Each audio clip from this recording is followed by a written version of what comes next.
Good evening. Hello, everyone. Thank you for joining us. So I'm Zali, your federal member for Warringah. Thank you for being on board for this small business webinar. It's so important. We know small businesses are the backbone of Australia's economy, and we need to really make sure your concerns and issues are represented. I'd like to start by paying my respects to traditional elders of the land here that we come from in Warringah, which actually sadly is contested, but the people from the Eora Nation and pay my respects to everyone on the land of all the places in which you're coming from and acknowledge their incredible custodianship of the land on which we meet.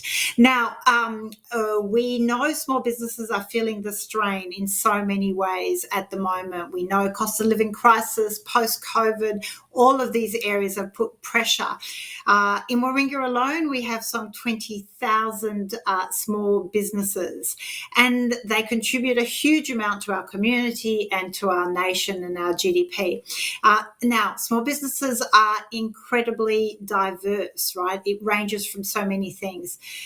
We know from local council, local government, Northern Beaches, Mossman and North Sydney council areas, their data indicates drop in registration of businesses.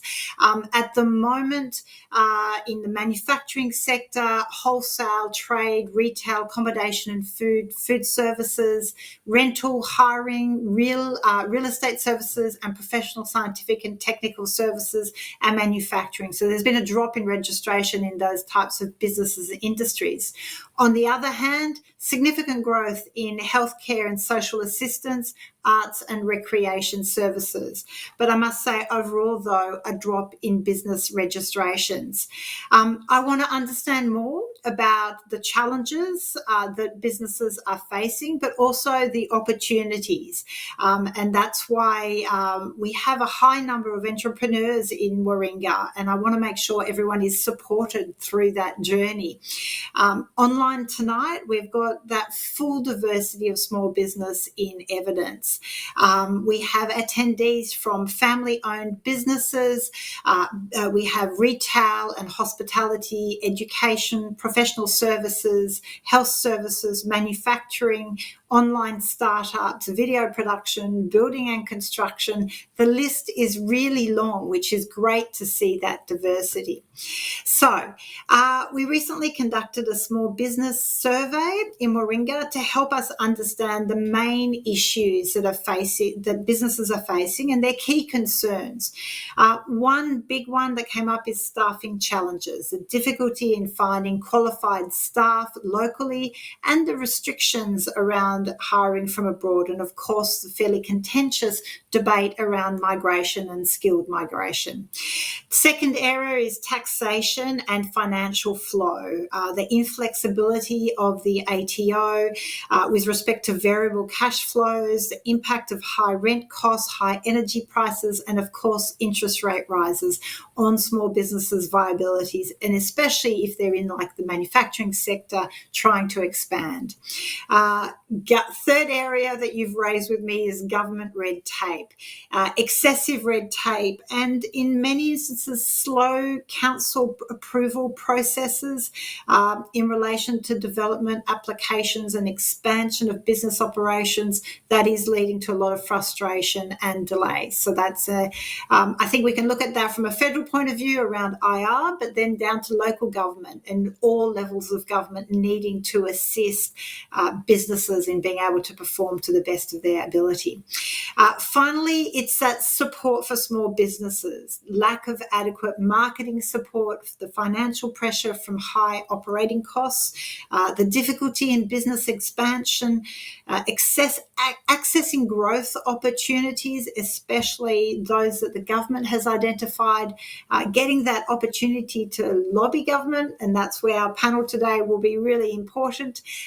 We know the government's announced its Made in Australia policy, for example. How can that translate to helping local businesses? So we've pulled together a panel of experts to give us some insight into economic outlooks, what to expect. The next federal budget is in 2 weeks, and address some of the questions that you've put to us in registering. So today we have Luke Actestrat, the CEO of COSBOA, Small Business Organisations Australia. We have Stephen Walters, Chief Economist of the Business Council of Australia, and Zara Tonkin, the Chief of Staff at Employment Hero. So I'm really grateful for everyone for dedicating their time this evening, because it makes such a difference for small businesses to hear from this level of expertise, and can really be helpful. Now, for everybody, this webinar will be recorded and we'll send through links, and we'll post that out for anyone who couldn't make it. So now to our first speaker. Luke is the CEO of the Council of Small Business Organisations Australia. So he's got over a decade of experience in policy, advocacy and government. I speak to Luke a lot down in Parliament, I should say. He's advised 2 federal government ministers and appeared before parliamentary inquiries on behalf of both federal and state industry groups.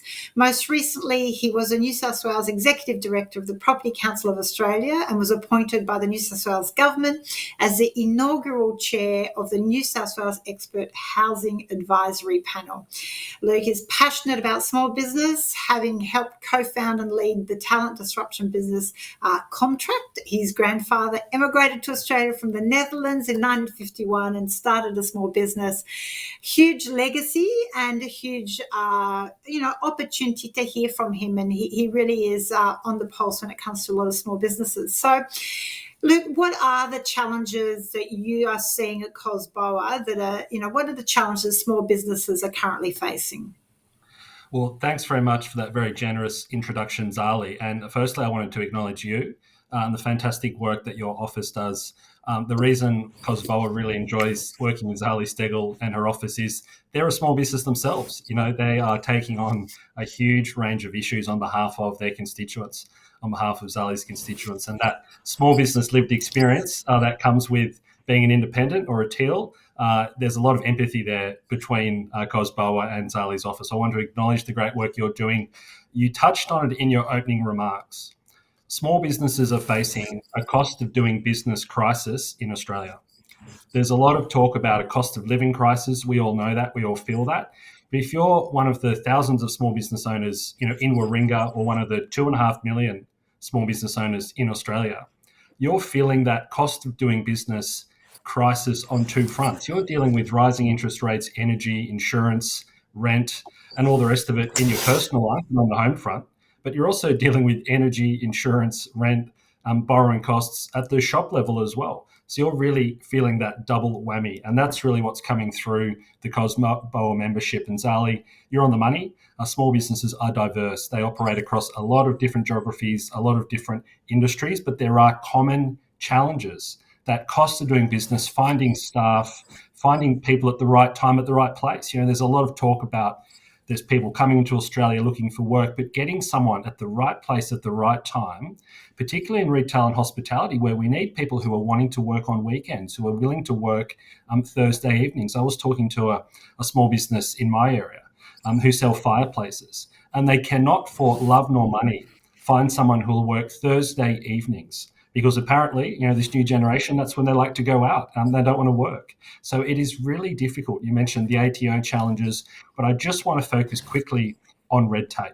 So a lot of the work COSBOA does, Zali alluded to it, we try to get in front of, frankly, anyone that will listen to us in Canberra, our government ministers. We recently had our small business summit, but we need to make sure regulators understand that the lived experience of small business, and I'm sure it's many of you on the call this evening, you guys do your own BAS statements. You do your own compliance. It's up to you to come up across latest HR changes, latest IR changes, and that is time away from your family. You're possibly on this webinar tonight, and later tonight, you'll be doing compliance, you'll be doing paperwork, you'll be looking at your roster for the week ahead. I know what that's like. I've had a small business myself, but we need regulators to factor that in when they're bringing in new rules and regulations. So that's what we mean by red tape. We need government actually doing proper impact statements, actually taking on board the feedback. So some of those compliance costs, Zali, you mentioned the ATO. We're having some really, let's say, robust conversations with the ATO at the moment to make sure they adopt a lighter touch posture and that they have a bit more empathy for a lot of small businesses. And I'll just leave this thought with you. As we head to the federal budget, there's going to be a lot of talk about who are the winners, who are the losers, who's receiving funding and who's not. But let me tell you this, if those support packages are not matched with a step change or a psyche change amongst government to really go slow on regulation, to really look to deregulate where appropriate, and to really reduce that red tape off the back of small business, I do have grave concerns. We know that almost half of all small businesses in Australia are currently not profitable. So we're at a pretty crucial inflection point. We thank you for your advocacy. We look forward to seeing what's in the federal budget, but more importantly, how we can continue to promote that small business lived experience this year. Thanks, Luke. And I think one of the areas that would be good to also let people know is how COSBOA can help in trying to deal with that red tape, the regulation, and also, working their way through some of those changes. We'll touch on a bit of that later and how we actually can deliver some help. Obviously, we're here to deliver advocacy, but also trying to deliver help. And that's where small business ombudsman and all those areas are incredibly important. So next, obviously, we've touched on the federal budget is coming up in a couple of weeks. We've got a lot of I've put in a lot of letters. I've met with a lot of ministers across a lot of areas that we're hoping to see in that budget.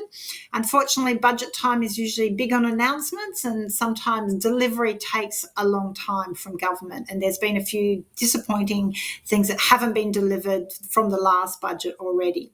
So our next speaker is Stephen Walters, Chief Economist from the Business Council of Australia. Now, prior to his role with the BCA, Luke was a Chief Economist for New South Wales, based in New South Wales Treasury, so finger on the pulse. And before joining Treasury, Stephen was a Chief Economist with the Australian Institute of Company Directors, and for 14 years, a Chief Economist for investment bank JP Morgan. He's a former chair of the Executive Committee of the Australian Business Economists and is a member of the Australian Statistics Advisory Council. So huge expertise available to us tonight. Stephen, no pressure. But on the eve of the budget, Australia's economic outlook will dramatically impact small businesses. We've just heard from Luke some of the challenges small businesses are facing. What are your thoughts on what we can expect from the budget and the economic outlook for Australia? Oh, thanks, Zali, and great to be here, and thanks for that introduction. Look, the budget's always a very, very big event. Sadly, I did a count the other day of how many federal budgets I've actually covered, and I think we're up into the high 30s, sadly. So I have seen it all before, but look, every budget sort of brings with it great promise. What's changed over those nearly 4 decades is actually the government and the treasurers of the day tend to announce a lot of stuff before budget night. So I remember the days, you mentioned I worked for an investment bank. We used to sit on the trading floor budget night, and there'd be big announcements from government, and we'd take a lot of notice because they were unexpected and they could move financial markets and have big impacts on business.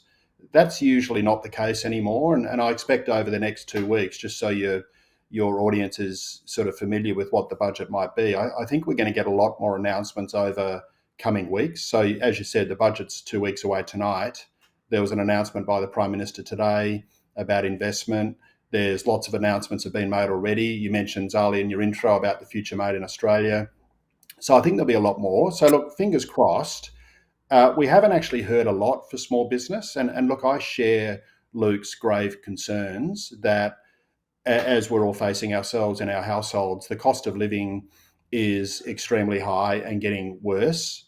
Energy costs, depending on the nature of your business, but for many small businesses, it's a big part of your costs. And I hope there's something in the budget that looks at energy costs. I know the government will be making lots of announcements about things they might be investing in for the energy transition, for example, but they're very long-term measures that they don't do anything in the very near term.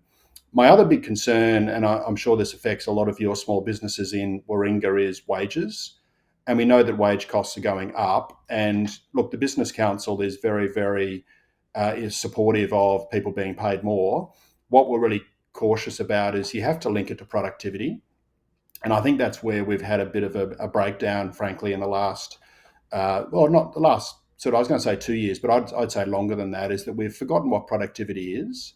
And I hope there's a real focus in the budget on productivity. And economists who talk about productivity, we often lose the audience pretty quickly, frankly, but it's not about working harder. It's about working smarter. It's about using our technology better.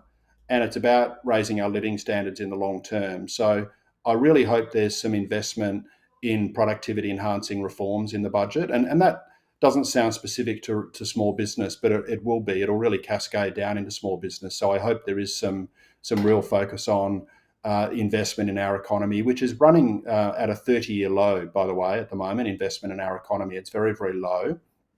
And also, you mentioned in your introduction, Zali, about the burden of regulation. Big businesses, which is the BCA's membership, typically are big businesses, they tend to have many people who can look at things like compliance and what Luke mentioned about doing statements and your tax returns and all that stuff. Smaller businesses don't. So I know that's a really big burden for many businesses. So I hope there's some ease of regulation there. I'm not particularly hopeful, frankly. I think it's going the other way, that there's actually more regulation being put on the economy. You just mentioned briefly there the economy at the end. We've heard the Treasurer already starting to talk down the economy. And remember, we're only growing at about 1.5% at the moment. That's a pretty weak growth rate. Unemployment's still below 4%. That's great, but I expect it to start increasing from here. So we will see some pretty cautious economic forecasts in the budget. I think it'll be somewhere around 2.5% growth in the economy, which is a big improvement on where we are now, but still way short of what we can achieve. So, look, I'm really hoping there's some really sort of growth-driving announcements in the budget. We've got the tax cuts coming through, of course, which will be a help. There'll be more cost of living relief for households. I hope that's carefully targeted and temporary, because the risk is we actually make inflation worse with too much stimulus. But again, stay tuned for the next 2 weeks, because I think you'll see a lot of announcements over the next 10 days, particularly ahead of the budget. So hopefully some of those are for small business. Yeah, not to put you on the spot, but when you talk about that productivity increase, one area that I've found very frustrating is Australia has a very low innovation and R&D outcomes, right? We're still very low as things like 1.8% of GDP compared to other OECD countries. And so, and the government is still slow in recognising that need to incentivise R&D and innovation, create better tax credits or a better system. Do you think that is on their agenda for boosting productivity? Yeah, you're right, Zali. There's three real components to it. One is investment in itself, which is, as I said, a 30-year low. Then there's innovation, and those two are related. And there's R&D, which leads to the innovation. So we're really low on all those metrics. So I think there needs to be some broad-based action there. What we advocated at the Business Council was for a investment allowance, which actually allows businesses, including small business, to write off immediately a large proportion of their spend on the new investment and the innovation. So I hope that's in there. The Treasurer hasn't actually indicated whether that's in there or not. So I'm hoping to hear that over the next couple of weeks, but that would be a great step forward. Oh, excellent. Well, we'll be looking out for those announcements. So one of the things that comes out loud and clear is staffing and that difficulty around accessing staff, but also the onboarding of staff and the the compliance with the regulatory requirements. We've seen the government introduced a number of IR law changes, and I will touch on in a little bit with maybe everybody, but in particular Luke, the need for a small business award to make things a lot simpler. But first, I want to go now to Zara Tonkin. Now, she's a Chief of Staff at Employment Hero. That's what I think many of you want to hear. Zara is the Chief of Staff at Employment Hero. She's a digital onboarding platform, management, the employment for and they manage the employment of over 1 million Australians. Prior to that, she consulted for businesses across Australia and North America. So Employment Hero's mission is to make employment easier and to make and more valuable for everyone. So she's actively involved in her family business, keeping finger on the pulse of small business community. Zara, with difficulties for small businesses in accessing staff and administrative burden in compliance and staffing, what staffing and onboarding challenges are you observing, and how do, obviously your organisation, Onboarding Employment Hero, really assists that process? Thanks, Zali. Yeah, it's great to be with everyone this evening. Yeah, we have a employer base of over 300,000 globally, and I think over 200,000 in Australia alone. So we're privy to a lot of the challenges that small businesses are facing at the moment. And you've touched on some of them, and Luke has as well. The first one, as you mentioned, is staff shortages. So obviously, talent is scarce. The unemployment rate has remained below 4%. It's also becoming even more expensive to find talent. So we did a survey with our employer base last year that found that advertising a role in Australia alone can cost in the thousands, up to $5,000. We see ourselves as the solution to a lot of the challenges that small businesses face. And on the staff shortage front, we have introduced a tool recently called Smart Match, which allows small businesses like the ones on this call to access our talent pool for free. We just heard so consistently that it was such a pain point for people with low unemployment and the rising cost of recruitment. There's a lot of other challenges that we hear about from our employer base. Another one I'd touch on is the compliance burden. So there's obviously been sweeping changes to employment law in Australia. Lots of those changes are somewhat daunting, especially when you're a small business and you can't necessarily afford to hire an employment lawyer and an HR person and a payroll person and a recruiter to work for you full time.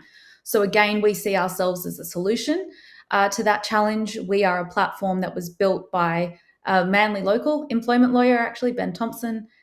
Some of the people here tonight might know him. But we have a team of employment experts that constantly iterate on our platform so that we are always the reliable choice for managing employment compliantly in Australia. Another challenge that we hear about, Luke referred to it as the cost of doing business. Obviously, wages have increased.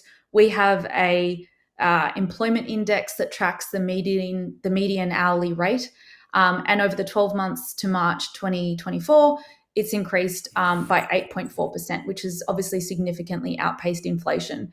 And that's just on our network of small businesses in Australia. So can certainly empathise with that sustained increased cost of doing business in Australia as an employer. And there's challenges that probably aren't even on the radar of small businesses yet. There's a proposal at the moment from the Labor government to ban the advertising of super funds on employment platforms like ours. When superannuation and employment are inextricably linked, and employment platforms like ours are the place where you manage employment, having to navigate super choice outside our platform using an ATO tool just increases the compliance burden again for small businesses, and is something that we think is illogical when there has just been sustained pressure on small business, particularly over the last 24 months. And Zara, you said you've got businesses, obviously you assist in Australia, you're a great local story, but also overseas. How do we compare with our regulatory, I guess, from a regulation point of view around staffing compared to other jurisdictions? It's really varied, Zali. So we have main operations in Australia, Singapore, Malaysia, New Zealand, and the UK, and it really varies. I think the thing that is probably important for this call to acknowledge is that the changes that have occurred over the last 2 years have been extensive. And certainly business, and especially small businesses that don't necessarily have in-house expertise, need to be very conscious of them.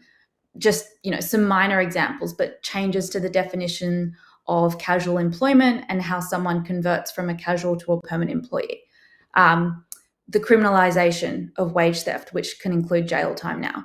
Those are really severe consequences of getting employment wrong in Australia. And so certainly when you compare Australia to other jurisdictions, overall, it's certainly a complex environment to be doing employment, but we would always see ourselves as the reliable place for managing employment in Australia. And I think this is probably a question to the whole panel, is how do you see Australia as a jurisdiction for skills to come to? Like, we know the global economy, there's a global race for skills in particular. And so how do you see, is Australia still attractive to skilled people, or are we, because we've got too much maybe regulatory burden, we are missing out on some of those skills?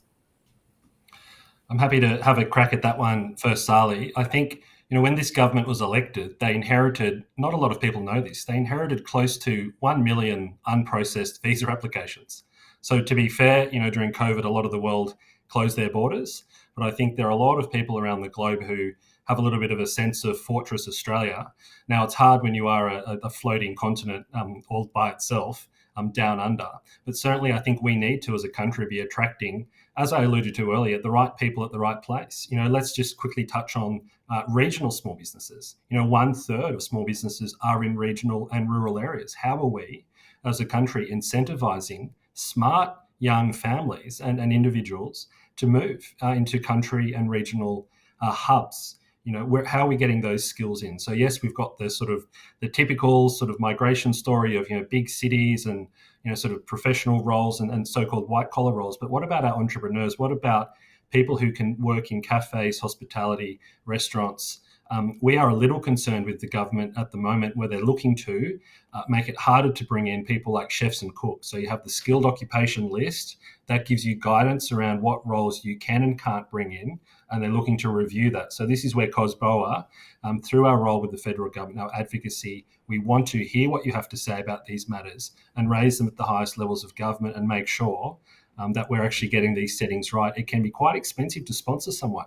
You are not sponsoring someone to come to Australia to undercut the domestic market, because I can tell you it is not a cheap thing to do. The cheapest, most rational thing to do is put an ad in the local paper and try to find someone. So if you are looking for people from overseas, you're doing it for very good reason. And we do want to see, as I said, the right people in the right roles at the right place. There's a whole other political discussion going on about migration and housing. I won't put my property council hat on tonight, but I will just say, even for small businesses who are struggling, hiring someone might be the biggest financial risk they make this financial year. So if they need to find the right person, if we can't give people the confidence around finding people locally, well, let's have a proper discussion about skilled migration. And I should just say, small businesses do train 40% of all apprentices and trainees. So small businesses, all of you on the call, you're the trainers of Australia. You're the heartbeat of actual vocational and education training in this country. Apprentices, trainees, whether it's hairdressing, whether it's building, small businesses should be really proud of the role they play in training locals, but equally, they should be given fair access to skilled migration through the federal government's program, including a focus on regional access too. Yeah, look, so you've touched on it there, Luke, but I guess, Zara, you were touching on it a bit as well, that, and many businesses have put to us reforming immigration to make it easier for those overseas hires. As Luke says, it's not a first choice, it's an expensive choice often to do that. And maybe it's a question of that collaboration with the universities to improve quality of graduates locally as well, address shortcomings in skills areas. What are you hearing as the likely solutions for staffing shortages for small businesses that they're experiencing? I mean, certainly we're supportive of anything that enables small business to access the right labour and skills, and in a way that, doesn't just benefit larger businesses. So would reinforce what Luke said there. I think the other thing maybe to point out is we were a much smaller business at the beginning of COVID. but we were trying to grow our business, and we basically faced a skills shortage ourselves. We were really isolated to the Sydney CBD at the time, and we actually explored and in the end implemented hiring beyond the Sydney CBD. We were fortunate enough as a business that we don't actually all have to be co-located physically. It was a really well-considered decision and not easy, but we now have basically a global team that gave us the skills that we need. And I mention it because we've benefited so greatly as a business from accessing talent outside of the CBD where that was possible. And we've implemented that into our platform as well, so that small businesses can access talent not only outside their own local electorate, but maybe even overseas, and they can employ people compliantly overseas using our tool. So that's just another example, in addition to what Luke said, of a way that we can enable small business to access the talent that they need when they're dealing with chronic staff shortages. Yeah. So, Stephen, I guess, there is that distinction between the big businesses and small businesses, but one area we've had a lot of discussion lately has been what can Parliament do around strengthening anti-competitive behaviour laws and perhaps forced breakup of monopolies, duopolies. Obviously, that is that difference of influence between big business and small business.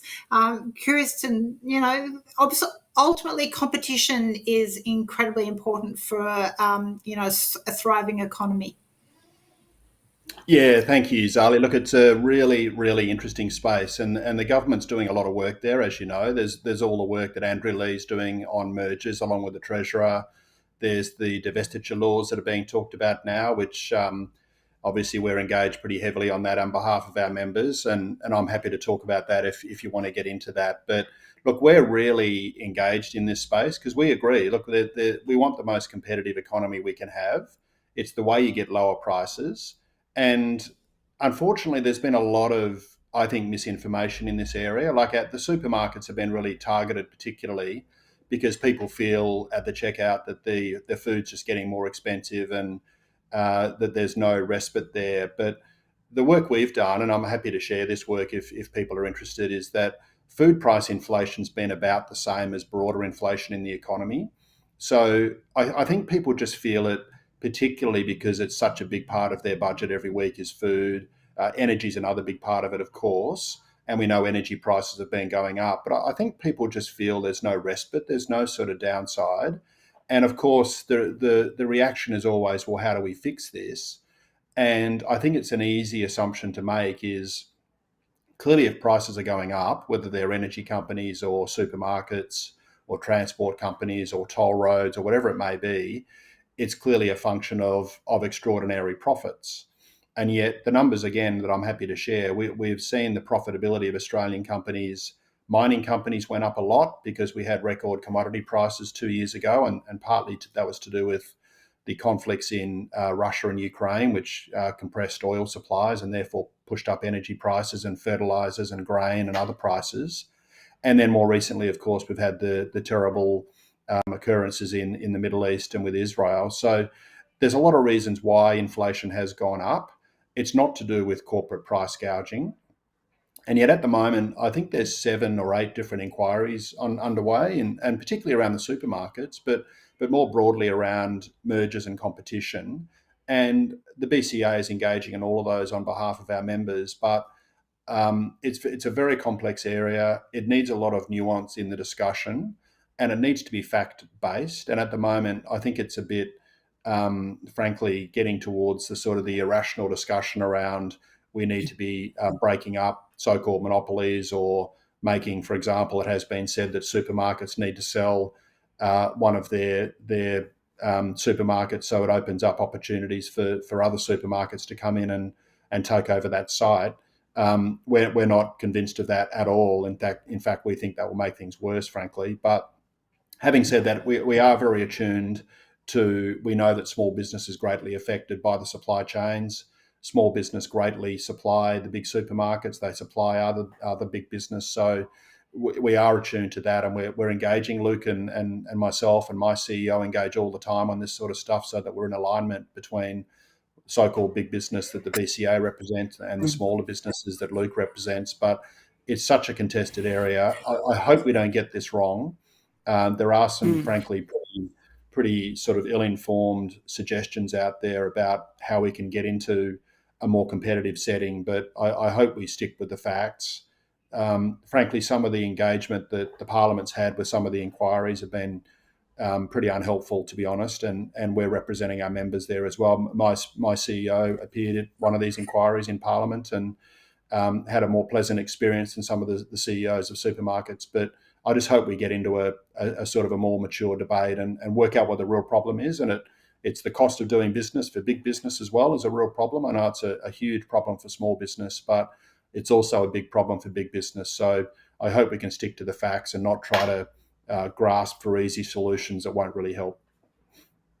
Yeah, look, I absolutely agree. I'm concerned that this, in all situations where things get tight, there's that, desire to find the person to kick. Who can you blame for the situation? And we do have shock jocks who like being able to take their stick to something that they can blame, right? And the tall poppy syndrome is alive and well in Australia. But some of those pressures that we're seeing, and I don't think we talk enough about them, the supply chain problems. Obviously, absolutely we need that competitive environment and a fair process between the bigger and smaller businesses. But there is the tensions, for example, around the disruption we're seeing from natural events, from the floods, really disrupting supply chains. If we talk supermarkets, for example, massive changes to insurance costs as well, because with climate change comes massive disruption and more frequent events. And as you said, energy prices very much influenced by world events, which all highlights that need to start, doing our transition to ensure we are a little bit more inoculated from all those price disruptions and shocks overseas. What role do you see, Stephen, in obviously those areas around like insurance and those disruptions that many industries see? Yeah, it's a really good point, Zali. When we got those inflation numbers last week, which I probably looked at more in more detail than many of your audience here, but most of the price gains over the last quarter were not food, they were not energy, they were those broader services that you just talked about, things like rents, insurance, education, healthcare. Now, they're a lot harder to control, like the supply chain disruption that came about through the Ukraine-Russia war, other disruptions in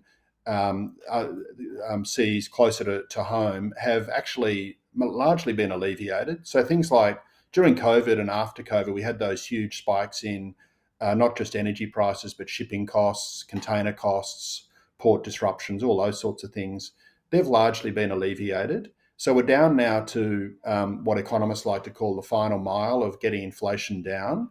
And that's proving to be really hard because we're down to now those services, which frankly, for small business, I'm sure a lot of their expenses is things like insurance and rent and energy and wages. So I think there's a great role, not just for government here to try to do what we can outside natural disasters. Like let's be fair, like you mentioned, natural disasters, and there's been a lot, frankly, in New South Wales in recent years, and that's partly why insurance costs are up as high as they are. But there's also big roles for business, I think, as well. Like I think it's easy for economists like me, when we need a solution, we always go to government and we say government should do this, government should do that, and we'll still do that, trust me.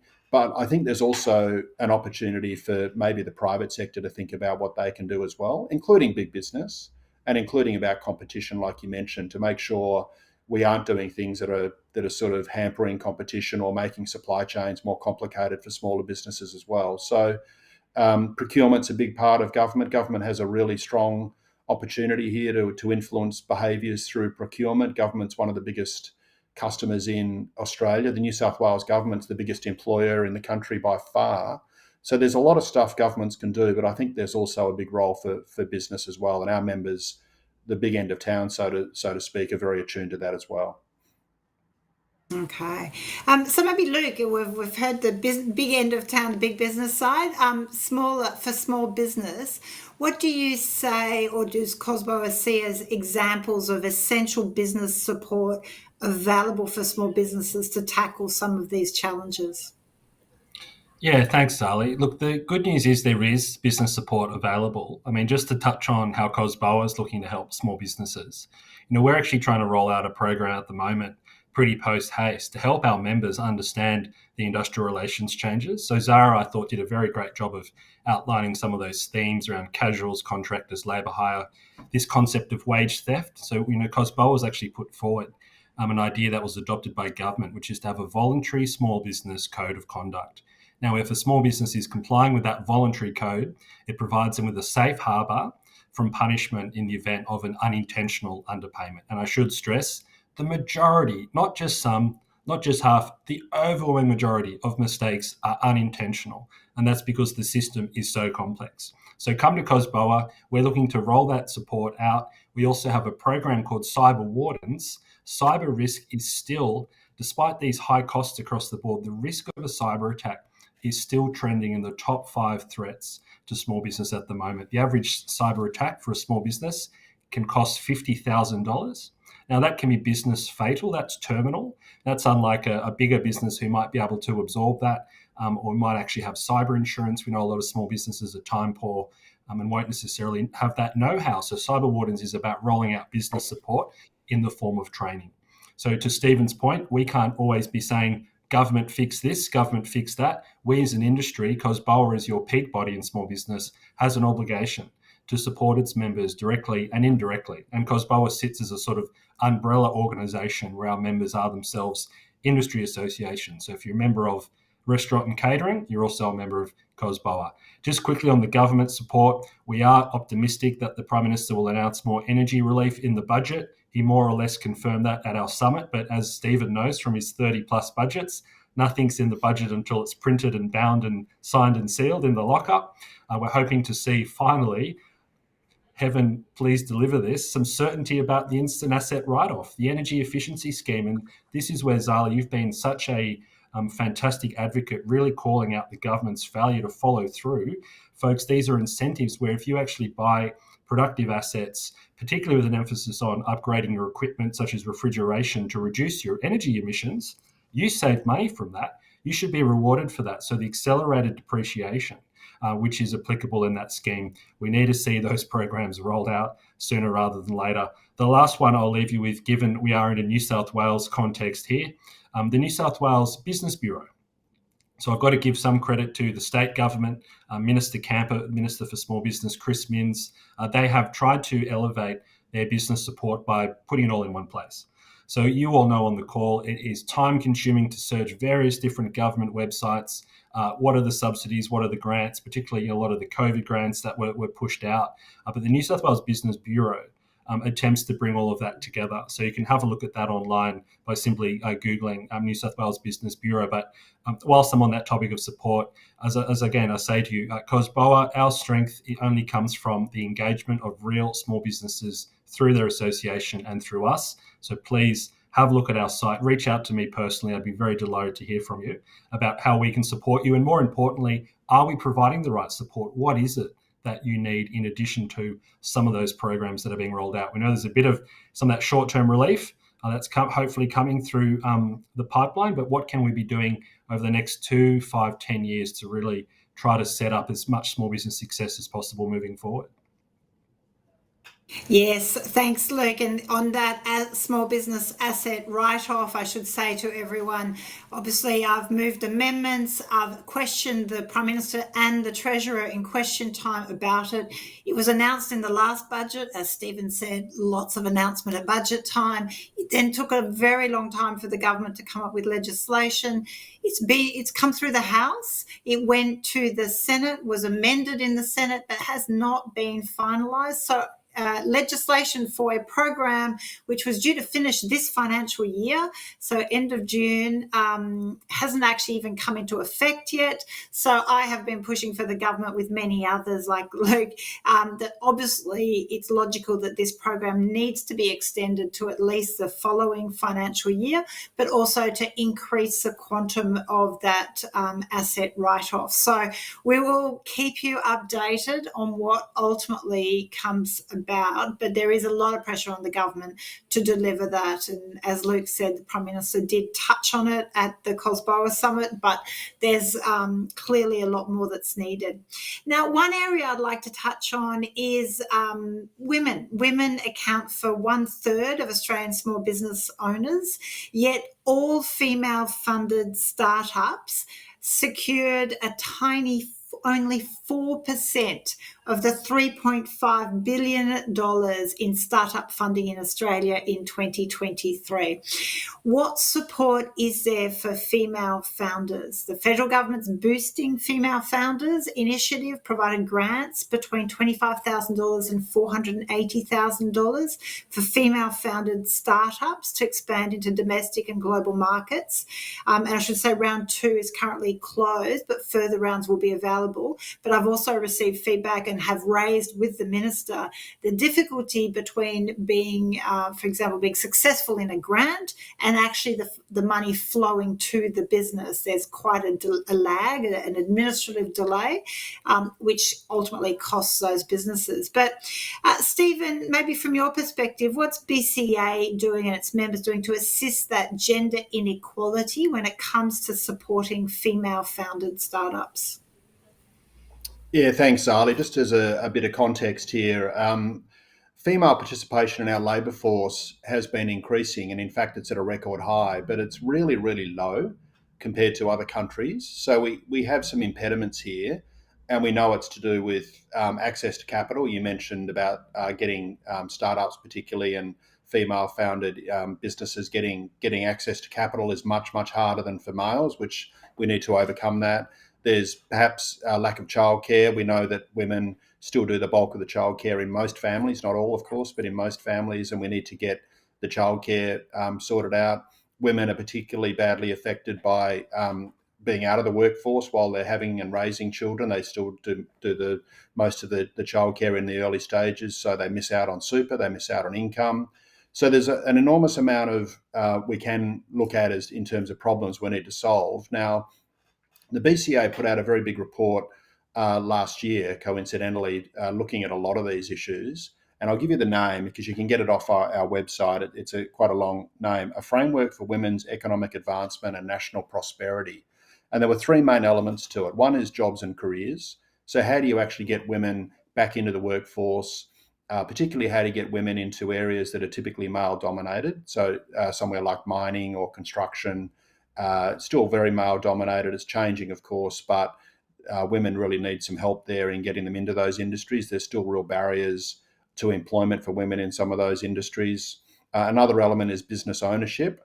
So we had lots of recommendations about how do we improve, like I mentioned earlier, access to capital, and how do we overcome some of those issues I mentioned around women have far less savings than men.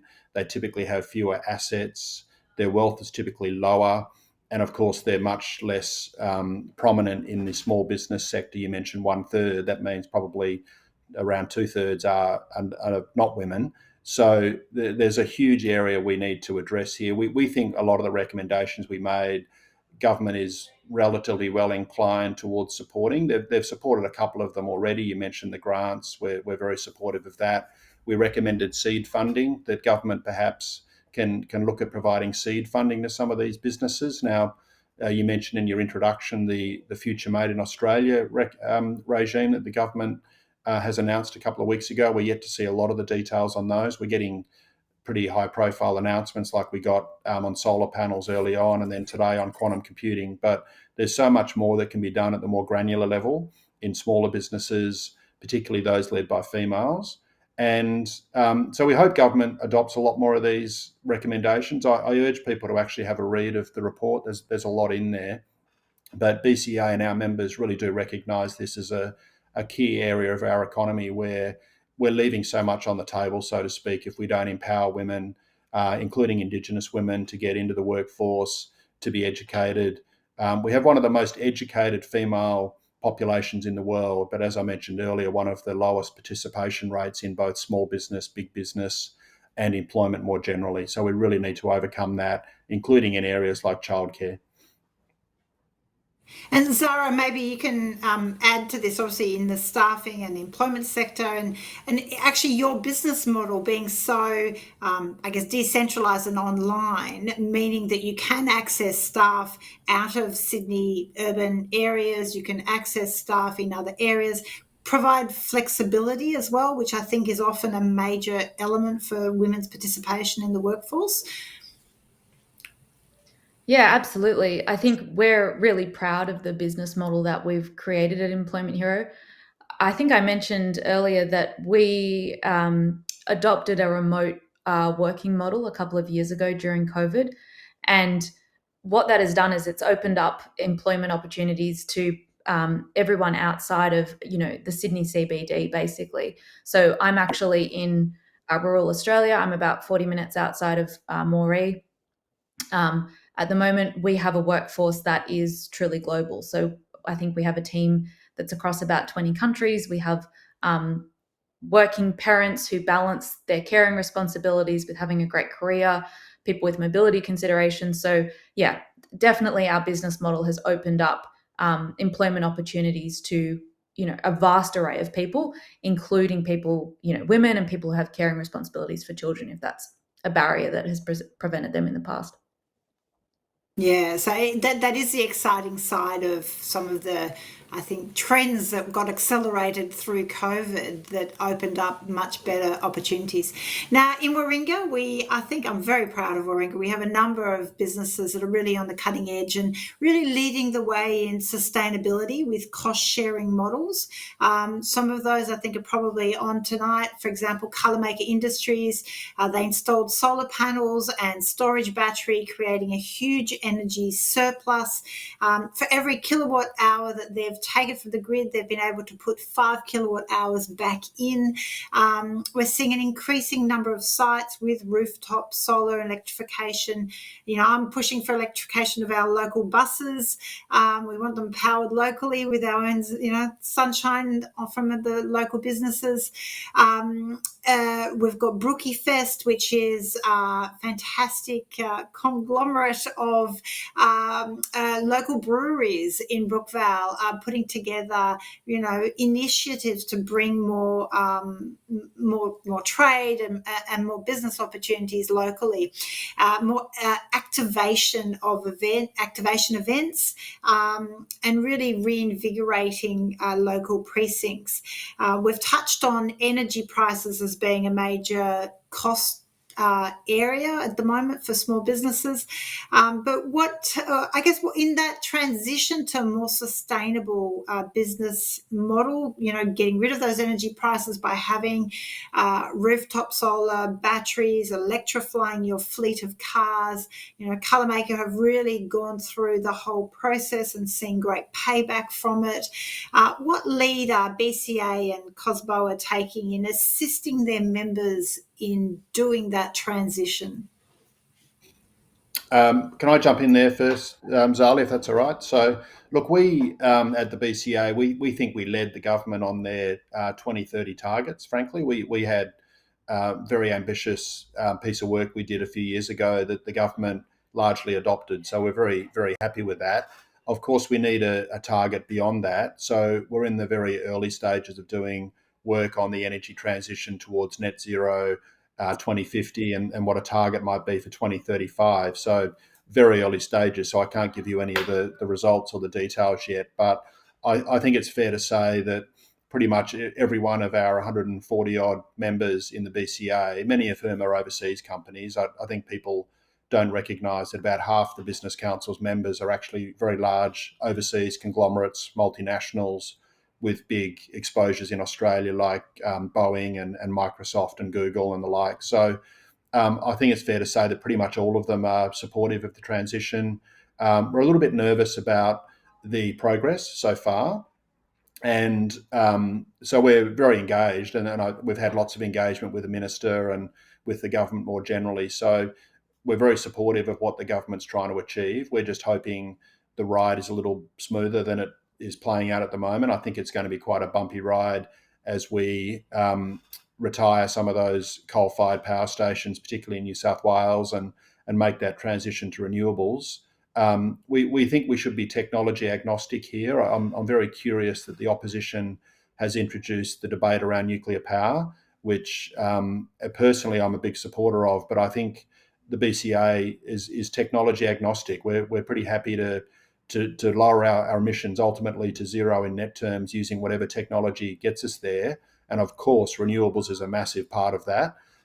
Many of our members think gas is always a big part of that as well. Also, now that's more contentious, but we think it has to be part of the transition fuel to get us to net zero ultimately. But we recognise that's not a view shared by everyone. But very supportive of the transition, and the government, I'm sure, in the budget again 2 weeks tonight, virtually as we speak now, in 2 weeks it'll be the Treasurer doing the talking. I'm sure there'll be lots of information in there about the energy transition and what investments the government's making in the transition to more renewable energy.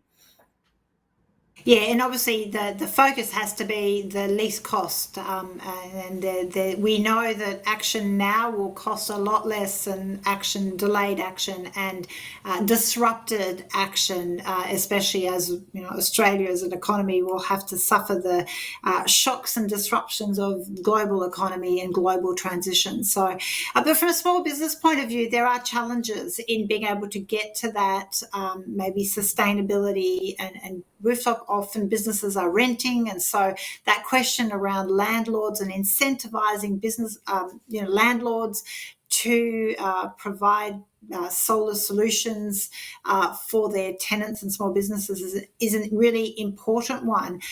Luke, how are you at COSBOA dealing with assisting businesses in that respect as well?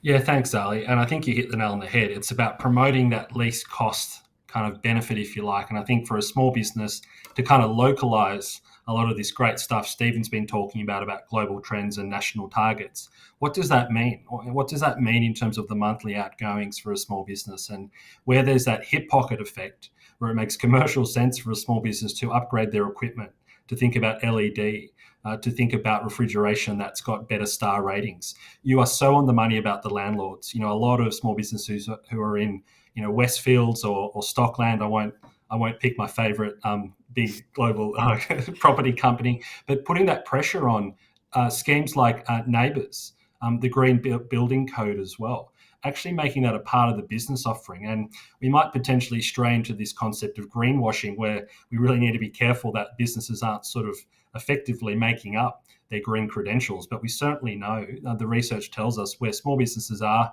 looking to do the right thing and are looking to source their textiles and materials appropriately, this leads into a supply chain conversation as well, that you can potentially be charging a premium for that too. It can make really good business sense to look after the environment and ultimately upgrading equipment. And again, from a COSBOA perspective, we have a report, and Zali will make sure you are well and truly at the front and centre of this report, because it touches on energy and small business, two of your key sort of interest areas, with an organisation called Energy Consumers Australia.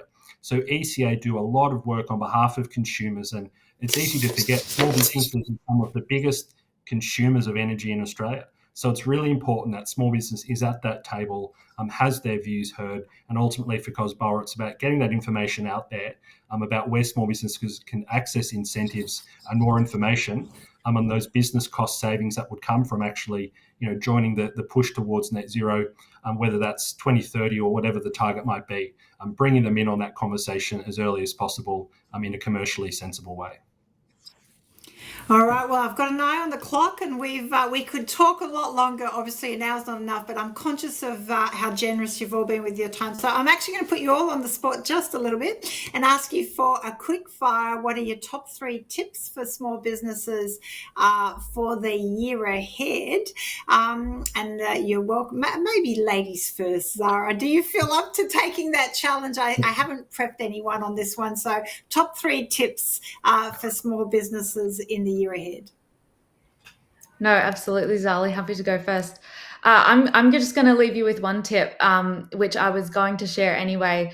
And I think we've touched on the raft of changes that small businesses, or businesses in general, but particularly small businesses, are going to cope with in regards to industrial relations. There are changes coming. Likely, there's proposed reforms to payday superannuation, for example, which are going to be large and impact businesses broadly, but particularly small businesses. So my tip is to, where you can, outsource those really complex areas like employment to a tool like Employment Hero, so that you as a business owner and small business owner can focus on your core business and what you set out to do initially, and what is your passion. So I'll just leave you with one. Thank you. Thank you. Okay, Stephen, I'll throw to you next.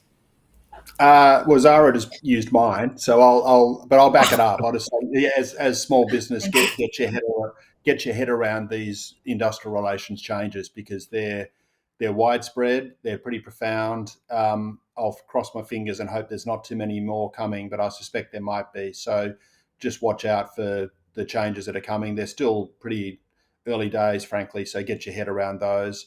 The other is just all the regulatory changes more broadly. There's a lot coming on things like cyber and privacy. They're all going to affect small business as well. So probably less so than some of the big multinationals, but just watch that space.